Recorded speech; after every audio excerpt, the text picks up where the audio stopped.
I used to believe that danger had a certain look, wild eyes, trembling hands, a voice that cracked under pressure. I thought I could recognize it from a distance, like a storm rolling in.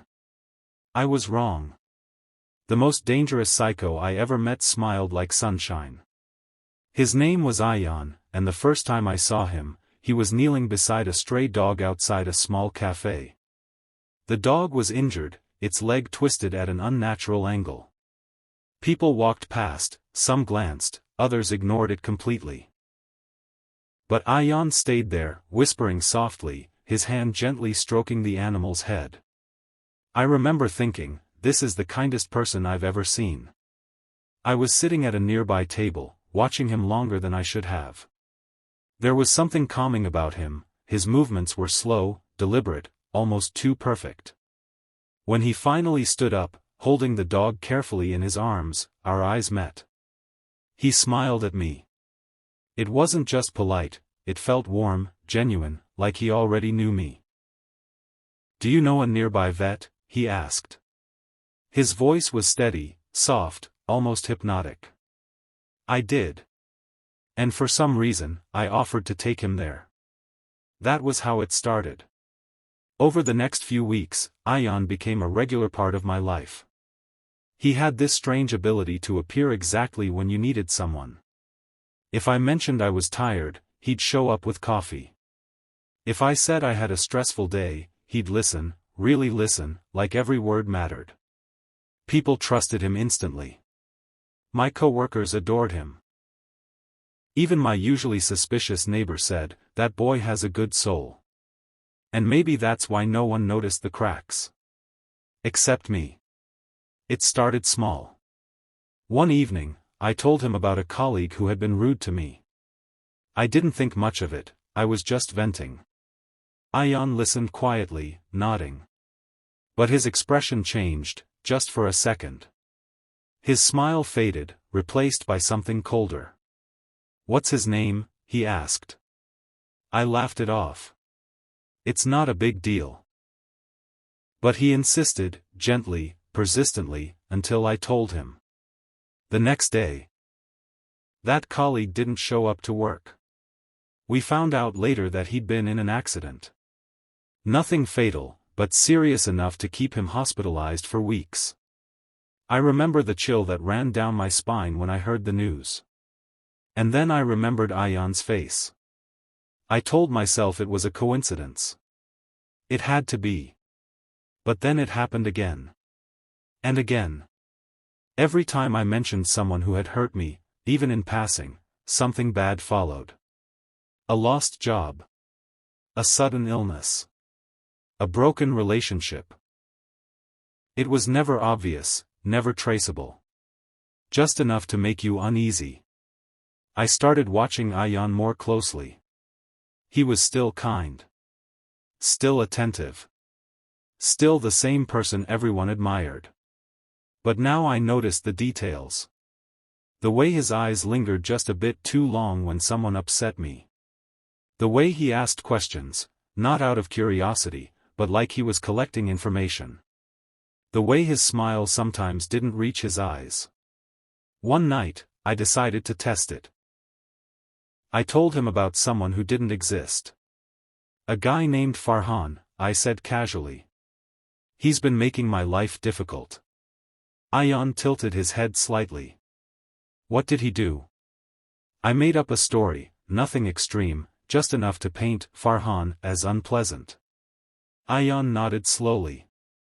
"People like that don't deserve kindness," he said. His voice was calm, but there was something unsettling underneath. The next few days, I waited. Nothing happened. Of course nothing happened, Farhan wasn't real. And yet, instead of relief, I felt something worse. Because now I knew. It wasn't coincidence. It was intention. I should have run. I should have cut him off completely. But fear does strange things to you. Instead of leaving, I stayed quiet. Careful. I stopped complaining about people. I chose my words with precision, afraid that even a small comment could trigger something. And Ion, he noticed. "You've been distant," he said one evening. We were sitting on a park bench, the same place where we had shared countless conversations. The air was cool, the sky fading into shades of orange and purple. "I've just been busy," I replied. He studied me for a moment, then smiled. "You don't have to hide things from me," he said softly. "I only want to help." Help. That word echoed in my mind. "Help how?" I asked, my voice barely steady. He leaned back, looking up at the sky. "By making things right," he said. "By removing the people who hurt you." There it was. Not anger.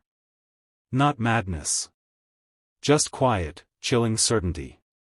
I felt my heart pounding. "Ayan. What do you mean?" He turned to me, his expression gentle. "I know you've noticed," he said. "You're smart." I didn't respond. For a moment, neither of us spoke. The world around us continued as normal, children playing, people walking, laughter in the distance. It felt surreal. "I don't hurt people randomly," he continued. "Only those who deserve it. Those who cause pain. Those who take advantage of others. And you decide who deserves it?" I asked, my voice trembling. He nodded. "Yes." There was no hesitation. No doubt. Just conviction. I wanted to be angry. I wanted to scream at him, to call him a monster, but then I remembered the stray dog. The way he had cared for it so gently. The way he had been there for me when no one else was. The kindness was real. And that's what made it terrifying. "You're scared of me now," he said quietly. I didn't deny it. He sighed, not in frustration, but almost sadness. "I never wanted that," he said. "I only wanted to protect you." "By hurting others?" I asked. "By stopping them," he corrected. I shook my head. "That's not protection. That's justice," he interrupted. The word hung in the air between us. I realized then that I couldn't change him. There was no argument, no reasoning that would reach him. In his mind, he wasn't a villain. He was a savior. And maybe that was the most dangerous thing of all. I stood up slowly. "I can't be part of this," I said. He looked at me, his expression unreadable. "I know," he replied. For a moment. I thought he might try to stop me. But he didn't. Instead, he smiled. That same warm, gentle smile that had drawn me in from the beginning. "I hope you never need me again," he said. There was something final in his voice.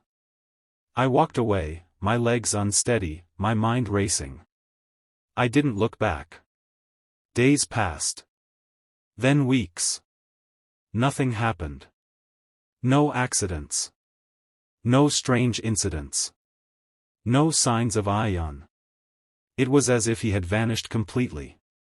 Sometimes, I wondered if I had imagined it all. Until one evening, I saw him again.